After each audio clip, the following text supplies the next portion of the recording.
네, 여러분 안녕하십니까. 전주 MBC 시사토론입니다.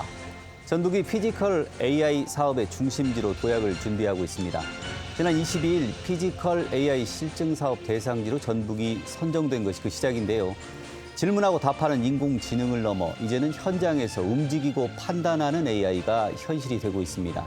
이 변화는 지역의 산업과 일자리, 청년 세대의 기회가 될 텐데요. 하지만 동시에 기술 주권이나 인프라, 인재 양성 같은 과제도 주어졌습니다.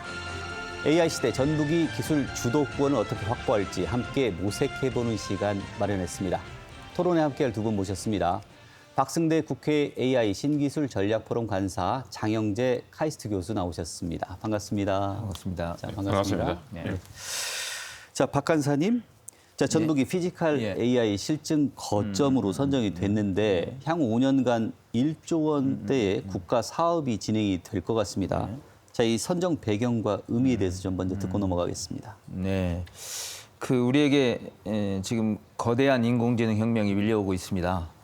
세계는 생성형 AI 시대에서 급격히 피지컬 AI 경쟁 국면으로 나아가고 있습니다. 세계 최고 AI 반도체 기업의 엔비디아 대표 젠슨 황은 말했습니다. 피지컬 AI가 그 나라의 미래를 좌우할 것이라고 했습니다. 이 말과 같이 제조 AI가 국가 운명을 좌우할 것 같습니다. 유엔 산업개발기구에서 2020년도 제조업 지수를 보면 독일, 중국, 아일랜드, 우리나라가 제조업 4위입니다. 23년 우리나라 GDP 제조업 비중은 27.6%로 OECD에서 회원국 중 2등입니다. 이런 자료를 보면 우리나라 로봇 도입률도 지금 1등입니다. 그리고 디지털 순위도 또 1등입니다. 이런 것을 정리해 본다면 산업의 디지털 정도가 우리나라의 전체적인 피지컬 AI 강국으로 도약할 수 있는 모든 지표가 있다고 말할 수 있겠습니다. 그래서 이재명 대통령께서 AI 3강이라는 목표를 제시했고 그 방법이 세계 피지컬 1등이라는 국가를 또 제시했습니다. 이게 매우 적절하다고 생각합니다. 그나마 그 중심에 전북이 있습니다. 있는 거고요. 예. 자, 우리가 피지컬 AI가 좀 되게 궁금합니다. 보통 지금 챗 GPT가 우리 일상생활에 들어온 게 1년이 채 안 되는 것 같아요. 뭐 디지털, 데이터나 그래픽을 가지고 질문 주고받는 챗 GPT. 이건 우리가 그냥 경험해봐서 아는데 피지컬 AI 어떤 의미 좀 설명 좀 부탁드립니다. 네, 이미 챗GPT 같은 그 라지 랭귀지 모델이라고 하죠. 이런 그 서비스는 이미 여러분들 많이 써보셨을 겁니다. 이런 모델들은 사람의 그 언어 모델을, 언어 사고 능력을 모사했다 이렇게 볼 수 있습니다. 그렇지만 사람의 지능이 그 언어 사고 능력만 있는 건 아니지 않습니까? 가장 또 인간이 가진 이러한 그 지능 중에 하나가 시간과 공간에 대한 개념을 가진 겁니다. 네. 그 예를 들어서 제가 물컵을 쥐고 있고 그리고 물컵을 흔든다 그러면은 이 물이 많이 흔들면 쏟아지겠죠. 네. 그래서 이것처럼 이러한 그 물리적인 이러한 상호작용 그리고 또 이러한 공간에서 내가 지금 어떤 행동을 하고 있는지 그리고 그런 행동이 어떤 맥락을 갖추고 있는지 이런 것은 우리가 그냥 생활하면서 바로바로 배울 수 있는 거죠. 특별하게 뭔가를 별도로 배워서 되는 것이 아니고요. 그러한 하나의 그 지능, 이러한 지능을 운동지능 아니면 이 공간 사고 능력이라고 하는 것인데요. 그러한 하나의 지능을 모사하는 것이다. 이렇게 볼 수 있겠습니다. 단순히 어떤 시각으로 보는 게 아니고 공간의 전체적인 상황을 이해하는 로봇? 네, 맞습니다. 똑똑한 로봇 이런 걸로 좀 이해를 했으면 좋을 것 같은데 네. 자, 이게 생각보다 훨씬 다양한 분야에 적용이 가능하지 않겠습니까? 네. 앞으로 어떤 분야의 적용들이 될 걸로 보십니까? 네, 그냥 쉽게 설명드리자면요. 이게 그 물리적으로 뭔가를 한다라면은 모든 것에 다 적용이 가능합니다. 네. 좀 비교적으로 설명을 드리자면요. 그 이제까지 우리가 많이 활용하는 인공지능은 그 IT 시스템, 컴퓨터, 그리고 또 서버, 그리고 IT 시스템 내에 존재하는 그런 인공지능이었다라면은 이런 물리적인 이 상황을 필요로 하는 그러한 것에는 이러한 피지컬 AI가 다 활용이 될 수 있다. 대표적인 것이 로봇, 자율주행 자동차, 그리고 또 우리가 사람이 어떤 행동을 하면서 또 상호작용을 하는 것, 이러한 하나의 또 모든 것에 다 활용을 할 수 있다, 이렇게 볼 수 있겠습니다. 자, 박 간사님. 예. 자, 기업이나 학계에서는 이 피지컬 AI에 대해서 굉장히 오래전부터 주목을 해왔는데 정책적인 면, 국가 정책적인 면에서 좀 늦은 감이 좀 있는데 자, AI 생태계 발전에 있어서 피지컬 AI가 어떤 갖는 정책적인 의미를 뭐라고 얘기를 해주실 수 있겠습니까? 그럼 먼저 이제 지금 피지컬 AI에서 이제 제조업 쪽의 이제 측면을 이제 본다면 이제 공장이 자동화, 지능화가 이루어지면서 사람이 없는 다크 팩토리가 지금 되고 있습니다. 다크 팩토리라는 것은 이제 미래형 제조형 그 공장으로 세계 유수의 기업들과 나라들이 열심히 경쟁하고 있습니다. 예를 들면 미국의 테슬라, 중국의 샤오미 이런 것들이 현재 지금 다크 팩토리를 경쟁하고 구현하고 있습니다. 현재 우리나라도 마찬가지로 그 현대자동차가 싱가폴 HMGX라는 글로벌 혁신센터를 통해서 광범위하게 피지컬 AI 실증 작업을 하면서 다크 팩토리를 구현하고 있는 상황입니다. 아이오닉 시리즈와 같이 지금 우리가 타고 있는 그런 자동차들이 지금 여러분들께서 항상 보고 그런 부분들이 지금 우리 마음에 지금 또 현실에 다가오고 있는 거죠. 그쪽은 지금 연간 3만 대 정도 지금 생산량을 갖추고 있다고 합니다. 그러면 이제 여기에서 그러면 우리가 주목할 사항이 있는 겁니다. 중국은 빠르게 AI 전환을 지금 하고 있고요. 피지컬 AI 분야에서 너무 빠르게 한다고 지금 미국은 어떻게 보면 그걸 긴장하고 있습니다. 그 기사를 보면 세계의 미래가 중국에 있다라는 뉴욕 타임즈 기사가 있습니다.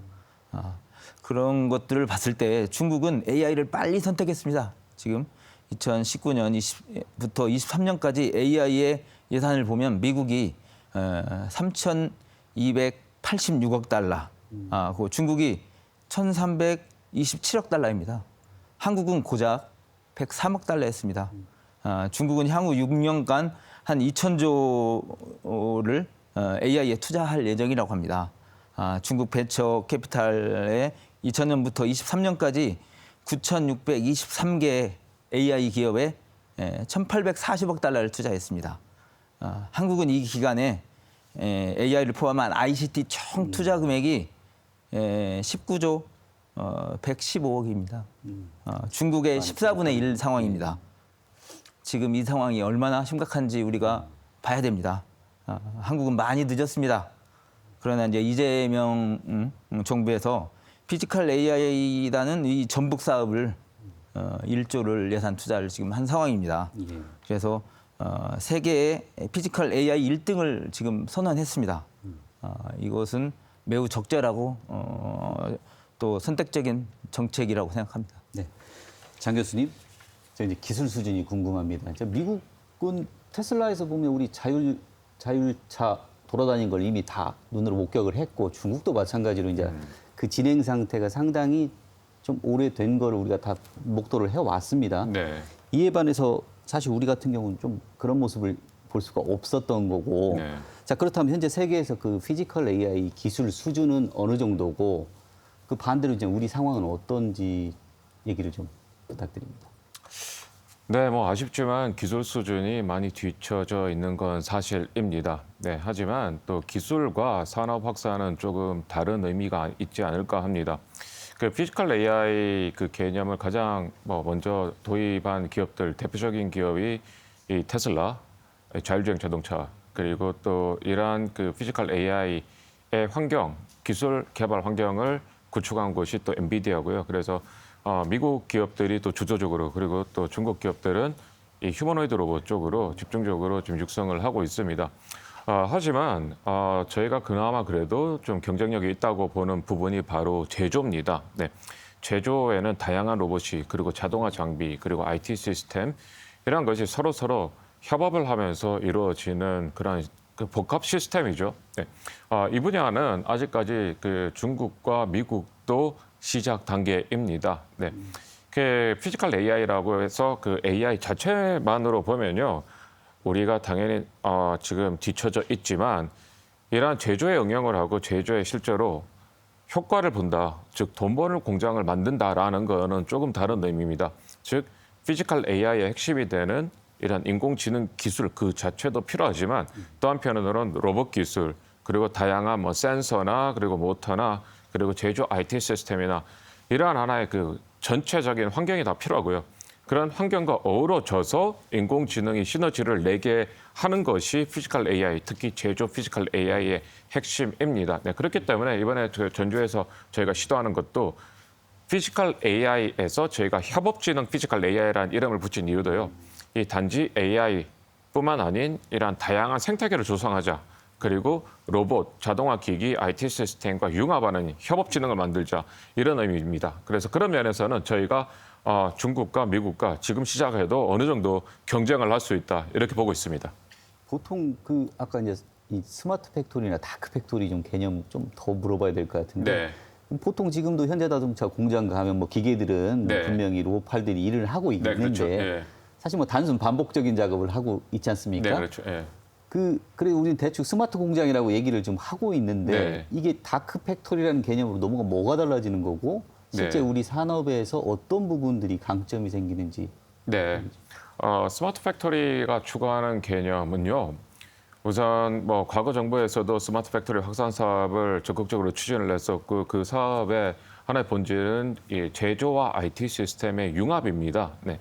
그래서 사람이 그 수작업으로 하는 다양한 일들을 전산화시키고 그리고 또 이러한 그 공장의 운영단을 좀 데이터를 통해 가지고 체계화하자 그런 개념이었습니다.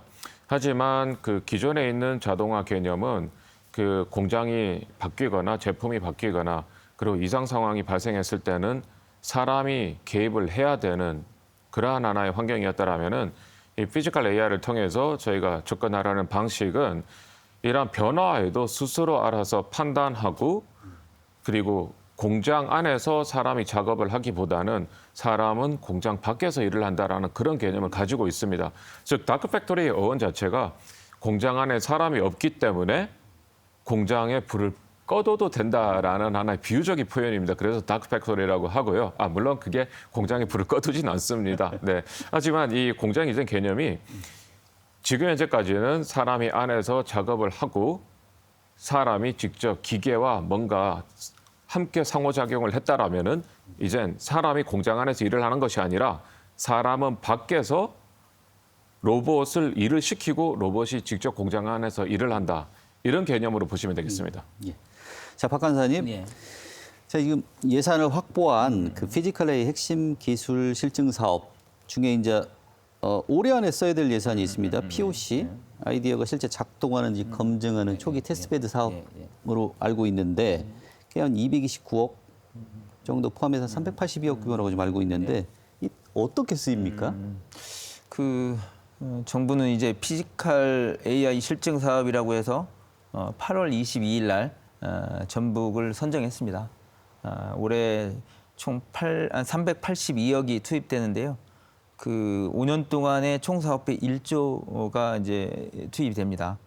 기본 설계, 실시 설계, 시범 사업 등 상세한 이제 그 사업안들이 기획되고 또 그거는 이제 9월, 10월, 11월, 12월에 만들게 됩니다. 일단 상세한 내용을 보면 일단은 이제 그 전북대, 카이스트, 성균관대, 그다음에 이제 현대자동차, 네이버, SKT, 니벨리온 등 컨소시엄을 구성해서 일단 사업단을 구성해야 될 것 같습니다. 네. 그리고 이제 다음에는 이제 저희한테 이제 국무회의에서 예비 타당성은 통과됐지만 지금 하나 남아 있는 게 적정성 검사가 내년 1월 달까지 완성이 돼야 됩니다.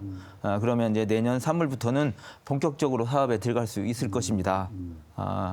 그렇다고 이제 이런 이제 전국적인 로 봤을 때는 피지컬 AI 최대 실증 사업이라고 할 수 있겠습니다.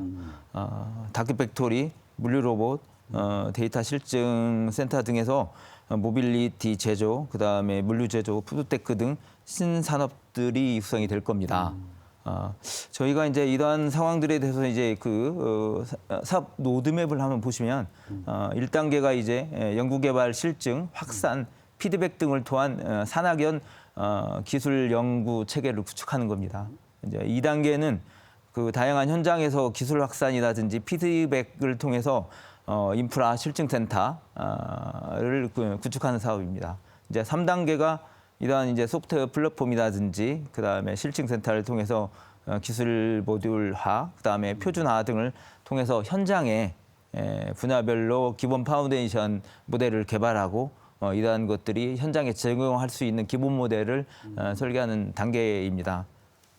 자, 이게 그러면 우리 지역에 예. 그 파급 효과가 좀 궁금한데 예. 결국 들어오는 사실 그 그림이 어떻게 그려질지 상상은 지금 잘 안 됩니다. 예. 근데 1조 원이 투입이 되고 그 이후에 예. 어떤 그림이 그려질 수 있고 그 안에서 사실은 전북 지역에 어떤 파급 효과, 국가에 어떤 파급 효과가 있을지 좀 궁금합니다. 그러니까 일단은 지금 이러한 기업들이 이제 그 산학연 이제 기업하고 이제 학계가 같이 이것들을 협업을 하게 될 것 같고 그 부분이 이제 지금 보면은 가장 우선적인 것은 저희의 특징은 이제 기본 인프라입니다. 인프라를 구축하게 되고 그곳에서 특히 이제 여기 오신 그 세계적인 석학인 이제 장인재 교수 같은 분들이 현대차하고 같이 연결해서 다크팩토리의 그러한 구현들이 저희의 어떻게 보면 가장 핵심 사업이라고 볼 수 있겠습니다.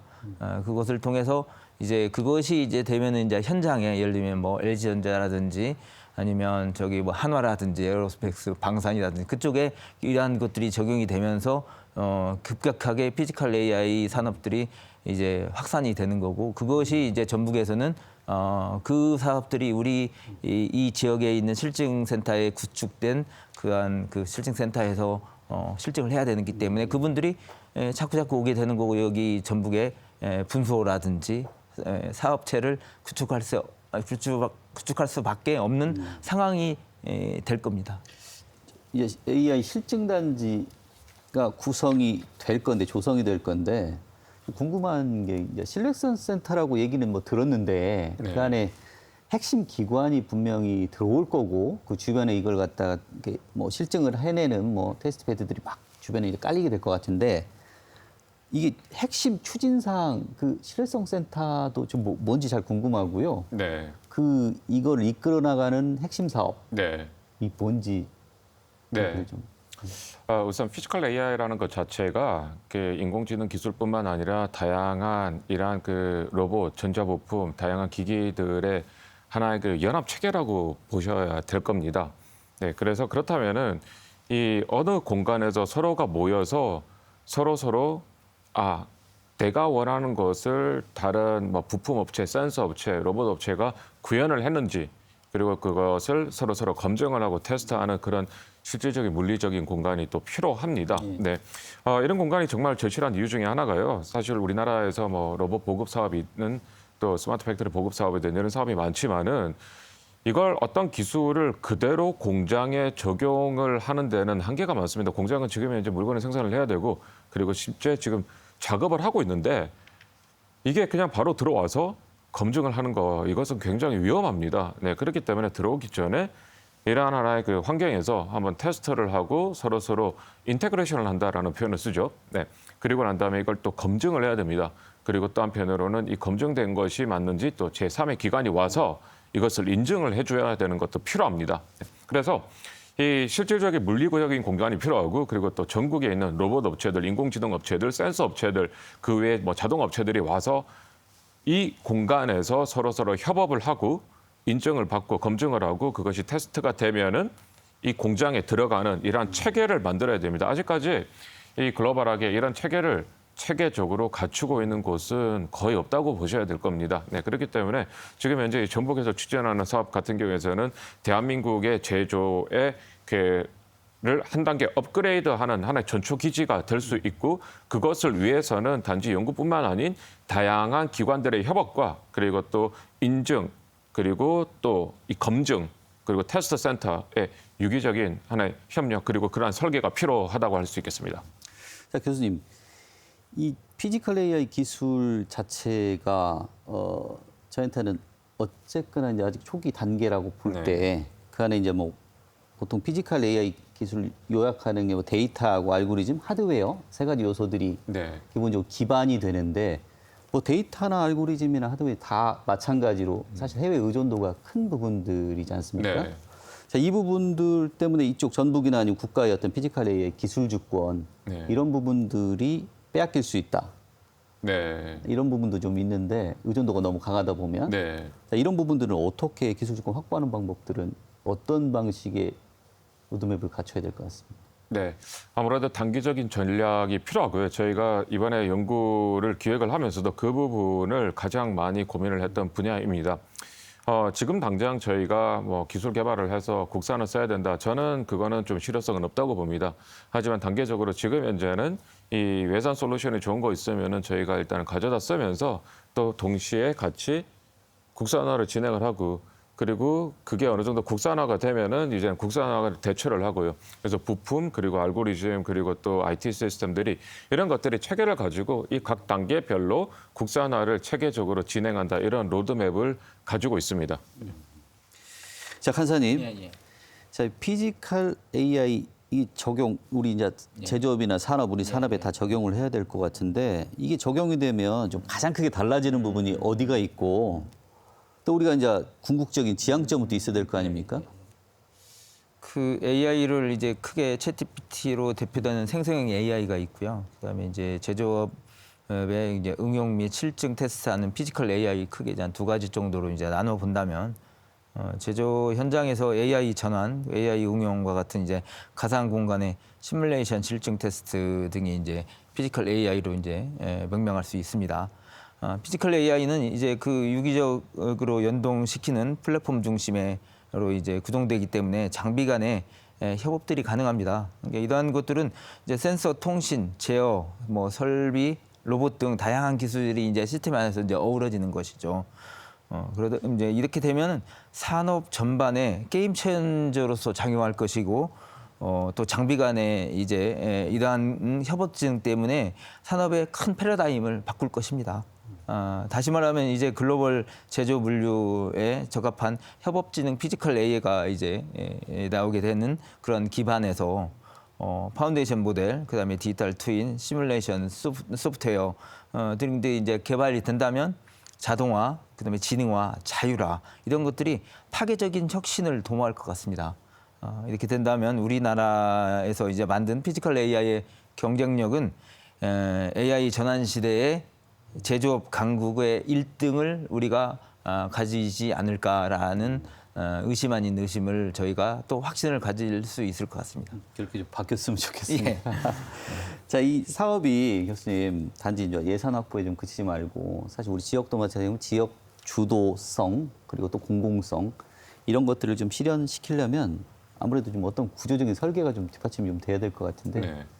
어떤 말씀해 주시겠습니까? 구조적인 설계가 굉장히 중요합니다. 이게 사실 과거에 국가 주도의 연구 개발 사업들이 상당히 많았지만은 시작할 때는 굉장히 주목을 받다가 이게 조금만 지나면은 그런 사업이 있었냐 이런 식으로 잊혀지는 경우 그리고 끝나고 나서 남는 게 뭐냐 이런 비판을 많이 받은 것도 사실입니다. 네. 그렇기 때문에 이번 사업을 진행을 하면서 사전에 기획을 하는 것이 굉장히 중요하고요. 그리고 이 사업이 단지 연구 개발 사업으로 끝나서는 안 되고요. 그리고 또 지역 산업으로 끝나서는 안 되고요.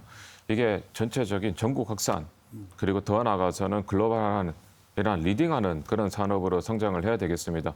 예, 그런 의미에서 이 지역에서 시작해서 그 지역에서 응집력을 가지고 적극적으로 추진하는 것도 필요하지만 또 한편으로는 이 전국의 여러 가지 기술과 그리고 또 기관과의 이 유기적인 협업 그래서 어떻게 보면 오픈 이노베이션 즉 우리만이 아니라 우리가 리드를 하면서 같이 혜택을 나눈다라는 확산 전략 또 같이 추구하는 것이 성공의 요인입니다. 저는 그걸 굉장히 좀 강요하고 싶습니다. 특히 또 어떤 특정한 지역 사업에서 너무 이제 지역으로 폐쇄적으로 진행을 하다 보면은 결국은 이게 잊혀지는 사업으로 끝나는 경우가 상당히 많이 경험을 했기 때문에 그래서 이 지역이 이제 크게 확산을 내서 전국적으로 리딩을 하면서 같이 혜택을 본다. 그런 하나의 오픈 이노베이션의 그 개념으로 진행을 하는 것이 중요하지 않을까 이렇게 보고 있습니다. 의미 있는 얘기 해주신 것 같아요. 자, 박 간사님, 또 아까 말씀해 주신 것처럼 제일 핵심이 되는 게 지역이나 국가의 이익이 돼야 되고 이 사업 자체가 앞으로 좀 그래야지만이 어떤 지속 가능성도 가질 수 있을 것 같은데 그 어떤 성과 지표를 마련해야 된다고 보십니까? 좀 어려운 부분인데요. 그 세계 3위의 그 AI 강국을 우리가 표방하고 있습니다. 이런 것을 실현하기 위해서는 세계 1위의 피지컬 AI 강국이 돼야 되는 것이죠. 그러면 이제 피지컬 AI의 1등은 세계 2, 3등의 제조업 강국이라는 의미입니다. 그 중심에 전북이 있는 겁니다. 그리고 오랫동안 무기력했던 전북에서 글로벌 AI 산업의 중심지가 된다는 거, 또 완주, 전주가 글로벌 도시로 성장할 수 있다는 이러한 의미는 전북에서의 역사적 의미는 상당히 클 걸로 지금 생각됩니다. 이 좋은 기회를 제대로 살리지 못한다고 한다면 전북의 미래 세대에게 죄를 지을 거라는 경각심을 저희가 가져야 되고 또 피지컬 AI 사업의 성공이 전북의 명운을 걸었다고 생각해야 될 것 같습니다. 예. 많은 변화가 있을 것 같긴 한데. 자, 교수님, 전망도 밝지만 과제도 있습니다. 네. 이게 안전성이나 윤리적인 문제 그리고 네. 궁극적으로는 피지컬 AI가 다 담당을 해버리다 보면 우리 일자리는 또 어떻게 될지 그런 문제도 좀 있는데 네. 어떻게 보면 상생해야 되는 패러다임 네. 이런 부분들을 어떻게 만들어가느냐 하는지도 좀 중요한 과제가 될 것 같습니다. 네, 맞습니다. 가장 많이 듣는 질문 중에 하나입니다. 네. 이 피지컬 AI가 발전하면서 내 일자리는 없어지는 것이 아니냐. 네. 사실 이게 피지컬 AI뿐만 아니라 인공지능이 발전하면서 또 기술이 발전하면서 많은 분들이 던지는 질문 중에 하나일지 않을까 합니다.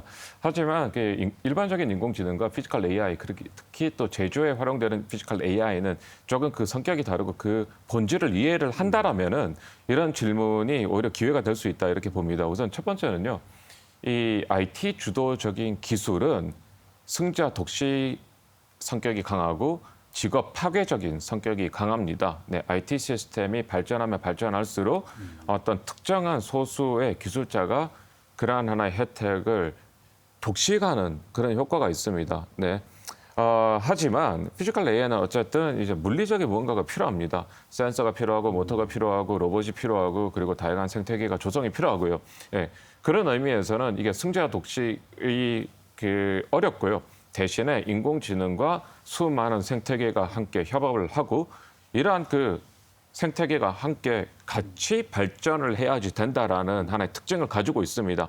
오히려 이런 특징 때문에 이 승자 독식과 IT 기술이 뛰어난 미국에서도 이러한 산업에 대해서는 아직까지 시작 단계고 그리고 중국 같은 경우에서는 국가 주도적으로 진행을 하지만 이게 또 중국이 뭐 여러 가지 큰 나라에 여러 가지 이해관계가 또 복잡하게 얽혀 있기 때문에 거기에 대해서 또 유연하게 움직일 수 있는 거는 또 한계가 있다 봅니다. 하지만 대한민국은 뭐 상대적으로 이 작은 지역에 다양한 제조를 경험하고 있습니다. 아마 대한민국처럼 이렇게 독특한 나라는 존재하지 않다고 봅니다. 저는요. 굉장히 독보적인 나라고요. 뭐 반도체, 조선, 2차 전지 그리고 뭐 가전, 자동차 이러한 다양한 제조의 경험을 바탕으로 피지컬 AI 기술과 응집해서 새로운 하나 일자리 창출을 추진을 해야 된다. 그리고 그것이 가능성이 있다. 저는 그렇게 봅니다. 자, 교수님, 저희 궁금한 게 이제 피지컬 AI의 사실 두뇌가 될 게 결국에는 NPU, 네. NPU가 될 것 같은데 저희 국내 기술 수준이 되게 궁금합니다. 해외 의존도는 어느 정도고. 네. 아무래도 그러한 이 인공지능의 중요한 반도체 그리고 또 반도체 중에서 이러한 피지컬 AI와 직접적인 관계가 있는 그 반도체는 뭐 GPU 이런 분야이고요. 네, 그런 분야에서는 아무래도 미국의 엔비디아가 이 독보적인 하나의 포지셔닝을 하고는 있는 것은 사실입니다. 하지만 이 인공지능에서도 이런 추론하는 것, 그리고 학습을 하는 게 있고, 그리고 학습된 것을 또 현장에서 적용하는 추론하는 분야가 있는데 이 두 분야 자체를 지금 우리가 뭐 다 같이 이제 따라가서 추격을 하면은 좋겠지만 우선 선택과 집중을 해야 된다라면은 지금 현재 대한민국은 이 추론 분야에서 지금 우리나라의 대표적인 스타트업들 이 퓨리오사 그리고 니벨리온이 지금 현재 적극적으로 노력을 하고 있습니다. 네, 그래서 그런 의미에서 저희가 피지컬 AI 사업에서 이 두 기업이 함께 참여를 하는 것이 또 의미가 있다고 보고요. 네. 비록 저희가 지금 뭐 추격하는 입장이지만 또 나름대로는 이 피지컬 AI의 또 장점을 가지고 있습니다. 특히 이 전력, 이 많은 전력을 소비하지 않고 상대적으로 효율적으로 운영을 할 수 있다. 이런 전략으로도 또 이 두 기업이 노력을 하고 있고요. 그리고 또 한편으로는 또 피지컬 AI에 특화된 이런 반도체로 가는 전략도 다 고민을 하고 있습니다. 네, 그래서 그나마 그래도 이러한 이 추격을 할 수 있는 이러한 하나의 연결고리는 우리가 가지고 있다. 그리고 그러한 연결고리를 이번 사업을 통해서 적극적으로 발전해 나가서 이런 두 기업이 이런 글로벌 리딩할 수 있는 기업으로 성장할 수 있는 것, 그것이 저희가 추구하는 목적 중에 하나입니다. 이제 거의 마지막 시간이 됐으니까요. 그 말씀에 좀 이어가지고 결국엔 아까 말씀하신 건 산업화, 이게 기본적으로 이제 생산하면서 매출을 일으키고 그게 이제 수익으로 창출되는 구조, 선순환 구조를 만들어야 될 것 같은데 전북 AI 거점으로 성장하기 위한 마지막 남은 과제, 해결하고 풀어나가야 될 과제에 대해서 먼저 한 말씀 듣고 마무리 말씀으로 듣겠습니다. 먼저. 네. 우선 이 국내적으로는요, 이게 단지 전북 사업으로만 끝나는 것이 아니라 전북이 거점이 되되 이게 포용하면서 대한민국을 리딩할 수 있는 그런 전략으로 가야 되는데 이게 굉장히 중요합니다. 특히 저는 전북이 좋은 기회라고 생각을 하는 이유 중에 하나가요. 오히려 역설적으로 전북이 아직까지 인프라가 없기 때문이다. 이렇게 이야기 드리고 싶습니다. 네. 오해는 하지 마십시오. 전북이 이 없다라는 의미는 오히려 더 기회다 이런 의미니까요.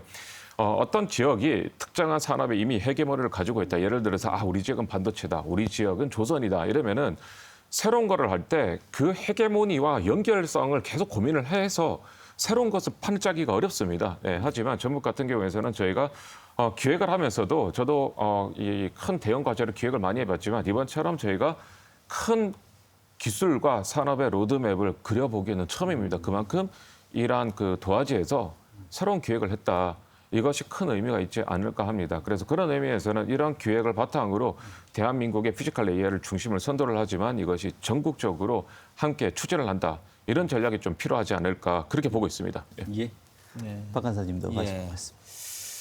이제 저는 그러면 그 피지컬 AI 관점에서 한번 보게 되면 산업 전반에서 내재되어 있는 이러한 실시간 판단, 제어 기술 등이 이제 앞으로 수요가 폭발적으로 이제 증가될 겁니다.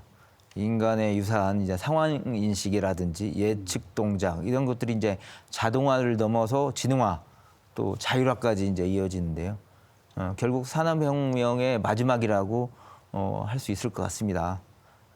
이와 같이 혁명의 시대에 전북이 피지컬 AI 중심이 이제 된다는 것, 그리고 이제 유수 기업들이 AI를 전환하기 전에 전북의 피지컬 AI 실증센터를 찾는다는 거 상당히 의미가 있죠.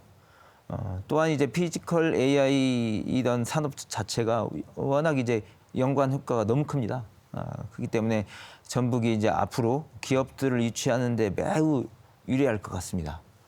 그리고 이제 마지막으로 전북이 피지컬 AI의 중심이 된다고 했을 때 이제 과제죠. 과제가 현재 산업의 주축인 전북대와 전북도가 주인이면서 지원자의 역할을 해야 됩니다. 즉 현대차, 그다음에 SKT, 네이버, 리벨리온, LG 그러한 기업들이 전북에서 기업하기 좋을 수 있는 환경을 저희가 만들어 줘야 됩니다. 예를 들면 이제 기업들의 이제 임직원들이죠. 임직원들의 배우자들이 잘 안착할 수 있어야 됩니다. 그래서 주택인 아파트라든지 교육인 국제학교, 그다음에 편의시설 이런 것들이 삶의 질이 최고로 갖춰져 있어야 이 앞에 있는 장인재 교수님 같은 이제 분들이 이제 어떻게 보면 와이프하고 애들하고 같이 어우러 살 수 있어야 이분들이 여기서 정착할 수 있는 겁니다. 그런 것들을 볼 때 세계 최고의 정주 여건 시스템을 저희가 갖추지 않으면 롱런을 할 수가 없습니다. 떠납니다. 이게 우리 전북에서의 가장 큰 과제라고 생각합니다. 박태준 선생님께서 포항에다가 포철을 건축할 때 제일 먼저 했던 게 무엇인지 아십니까? 아파트를 건설했다는 겁니다. 그리고 난 다음에 공장을 건설했다는 것을 우리가 상당하게 유념을 해야 되는 상황입니다.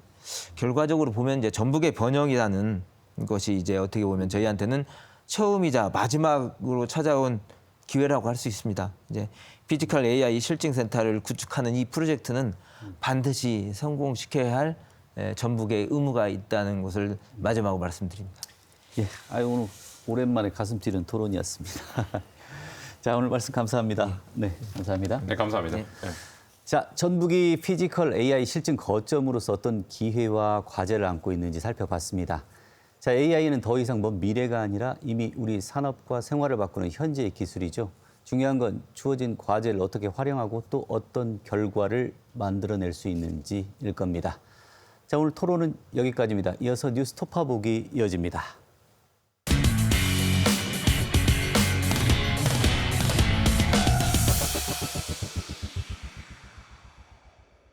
자, 한 주간 이슈를 살펴봅니다. 뉴스 토파보기 김선화 변호사와 함께합니다. 안녕하십니까? 안녕하십니까? 네.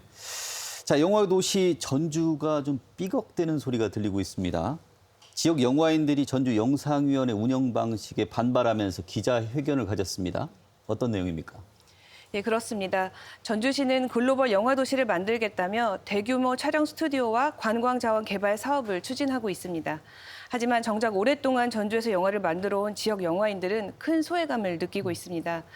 화려한 간판은 있는데 그 속은 텅 비어 있다라는 불만이 나오고 있습니다. 이 때문에 60명이 넘는 영화인들이 전주 영상위원회 운영 방식에 반발하며 집단 행동에 나선 것입니다. 영화인들이 구체적으로 어떤 점에서 좀 소외를 받고 있다고 얘기를 하고 있는 건가요? 예, 가장 큰 문제는 지원 사업이 끊기거나 지원이 지역 영화인들에게 돌아가지 않았다는 겁니다.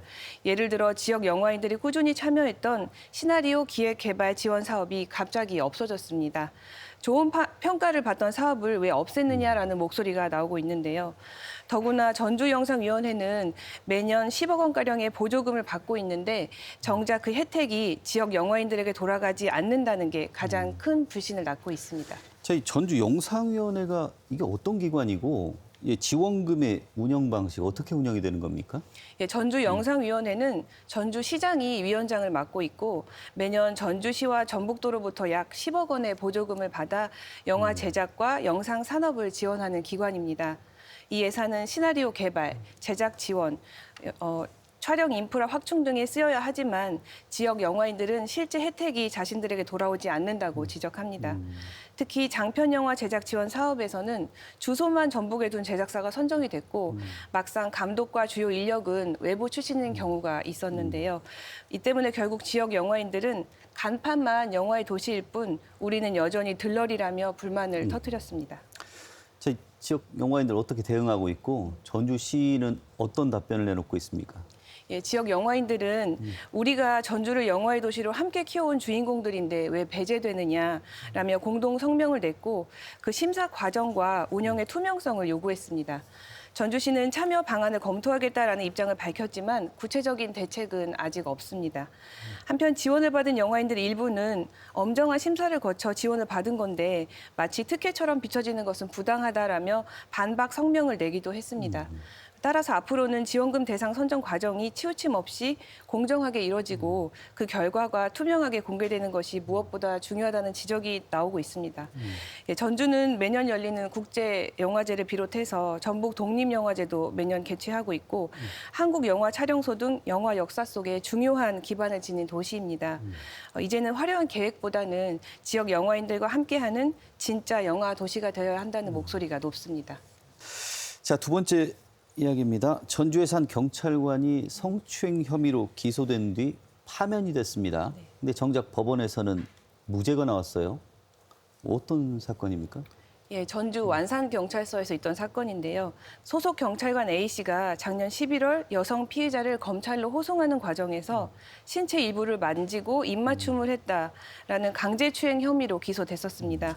사건 직후 A씨는 구속됐고 언론에도 크게 보도되면서 사회적 파장이 일었습니다. 이후 재판이 진행되는 과정에서 경찰 징계위원회는 올해 4월 A씨에게 파면 결정을 내렸습니다. 즉 법원의 판단이 내려지기 전에 조직 내부에서 중징계가 먼저 집행된 겁니다. 이러한 결정은 내부 이미지 관리 차원이라는 비판과 함께 논란을 불러왔습니다. 이 무죄가 선고가 됐는데 이 핵심 쟁점이 있었을 것 같아요. 어떤 부분에서 문제가 됐었던 건가요? 예, 지난달 7월에 전주지방법원 형사 제3단독은 A씨에게 무죄를 선고했는데요. 재판부는 피해자의 진술이 여러 차례 바뀌어서 일관성이 없고 또 진술 내용 가운데 상식적으로 납득하기 어려운 부분이 있다고 지적했습니다. 이에 따라 범죄 사실을 증명할 증거가 부족하다는 이유로 무죄가 선고된 겁니다.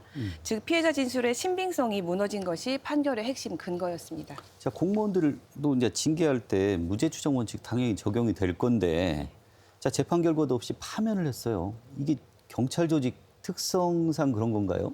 어떻습니까? 예, 무죄 추정의 원칙은 헌법에 규정된 기본권으로 유죄 판결 확정 전까지는 피의자를 무죄로 보아야 한다는 원칙입니다. 공무원 징계 절차에서도 마찬가지로 무죄 추정 원칙이 존중되어야 합니다. 그런데 경찰 조직은 범죄를 예방하고 수사하는 기관이다 보니 높은 도덕성과 신뢰 유지가 필수입니다. 그래서 성범죄 같은 중대한 이런 혐의가 제기되면 재판 결과를 기다리지 않고도 징계를 내릴 수 있는 구조가 존재합니다. 하지만 이로 인해서 개인의 권리가 침해되고 무죄 추정 원칙과 충돌한다는 점에서 지속적인 법적인 또 사회적인 논란이 제기되고 있는 것입니다. 이분 여전히 지금 파면 상태일 거 아닙니까? 예. 복직은 가능한지 궁금합니다. 예, 그렇습니다. 무죄가 선고되었지만 A씨는 아직 파면 상태입니다. A씨는 지금 파면 취소를 요구하면서 소청 심사를 청구했고 소청위원회에서 징계가 부당하다고 인정될 경우에 원직에 복귀할 수 있습니다. 다만 이번 사건에서 검찰이 1심 무죄 판결에 불복해서 항소한 상태라서 항소심 재판 결과에 따라 파면 취소 여부와 복직 가능성 역시 달라질 수 있습니다. 최종적으로는 항소심 판결이 소청 심사의 결과에 작용해서 A씨의 신분 회복 여부가 결정될 것으로 보입니다. 자, 지금 경찰들 내부에서도 관련해서 이제 직장 협의회에서도 문제 제기를 하고 좀 나서고 있는 것으로 알고 있는데 경찰 내부에서는 어떤 얘기들, 이거 어떤 식으로 바라보고 있는 건지 궁금합니다. 예, 전국 경찰 직장 협의회는 이번 사건을 두고 강하게 문제를 제기했습니다. 협의회는 경찰의 징계 관행은 조직의 이미지를 우선시해 개인의 권리를 과도하게 제한하고 있다며 증거의 다툼의 여지가 있었음에도 재판 결과를 기다리지 않고 파면이라는 중징계를 내렸다라고 비판했습니다. 특히 무죄 추정 원칙이 경찰 내부에서도 반드시 지켜져야 한다는 점을 강조하며 기소만으로 중징계가 내려지는 현행 구조를 반드시 개선해야 한다고 주장했습니다. 반면에 전북경찰청 측은 해당 경찰관에 대한 징계는 소속서에서 규정에 따라 적법하게 진행된 것이고 고의로 그 시기를 조정한 것은 아니다라고 설명했습니다. 자, 경찰 이야기 하나 더 해보겠습니다. 지난 8월 4일이죠. 압수수색 도중에 피의자가 극단적인 선택으로 숨진 사건이 있습니다. 이거 매우 드문 일 같은데, 자, 구체적으로 어떤 내용인지 좀 전해주시죠. 예, 지난 8월 4일에 대전광역시에서 일어난 사건인데요. 특정 경제범죄 가중처벌법 위반 혐의를 받던 60대 A씨의 자택에서 경찰의 압수수색이 진행됐습니다. 그런데 수색 과정에서 A씨가 스스로 투신해 숨지는 사건이 발생했습니다. 이 사건은 압수수색 절차 도중에 피해자의 극단적 선택으로 이어진 사례로 경찰 수사의 적절성이 도마 위에 올랐습니다. 피해자가 수사 과정에서 사망하는 사건은 드문 일인 만큼 사회적 파장이 일었습니다. 사건 직후에 지금 해당 경찰들, 수사관들을 대상으로 감찰 조사에 나선 것으로 알고 있습니다. 예, 사건 직후에 전북경찰청은 감찰 부사가 나서 조사에 착수했습니다. 현재 반부패 경제범죄수사대 소속 팀장을 포함해서 3명의 수사관이 감찰 대상에 올랐습니다. 경찰은 감찰 범위가 확대될 수 있다는 가능성도 언급했는데요. 이는 단순한 개인 과실 차원을 넘어서 조직 차원의 절차 준수 여부를 점검하려는 의도로 보입니다. 지금 감찰 조사의 핵심 내용들은 어떤 내용이 됩니까? 예, 감찰의 초점은 압수수색 과정에서 안전 관리가 제대로 이루어졌는지 여부입니다. 경찰관들이 피해자의 위험 행동을 사전에 예측하고 차단할 수 있었는지가 핵심입니다. 또 절차상 과잉 대응이나 부주의가 있었는지도 들여다보고 있습니다. 즉 압수수색 과정이 법적 절차와 인권 보장 원칙에 맞게 진행됐는지 전반적으로 점검하는 겁니다.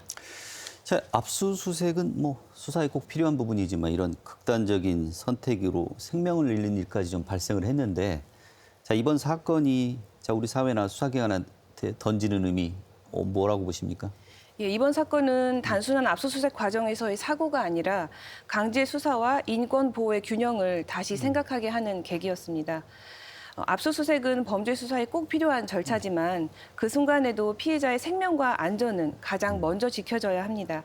만약 절차만 강조되고 안전 관리가 뒤로 밀린다면 수사기관에 대한 신뢰는 무너질 수밖에 없습니다. 그래서 앞으로는 현장에서 극단적 상황을 막을 수 있는 매뉴얼과 제도적 장치가 필수라는 목소리가 높아지고 있습니다. 결국 이 사건은 수사권을 쓰면서 동시에 인권을 어떻게 지킬 것인가라는 오래된 숙제를 우리 사회에 다시 보여주고 있습니다. 자, 오늘 말씀 감사합니다. 자, 이번 주 이슈 점검 뉴스 톱파보기 김선화 변호사였습니다. 감사합니다. 자, 전주시는 지역 영화인들과 간담회를 열고 제작 지원 사업의 보완 대책을 검토할 계획이라고 하는데요. 자, 영화 산업을 미래 먹거리로 내세우고 있는 만큼 지역 영화인들과 함께 상생할 수 있는 방안을 마련했으면 합니다. 전주 MBC 시사토론 여기서 마치겠습니다. 시청해주신 여러분 고맙습니다.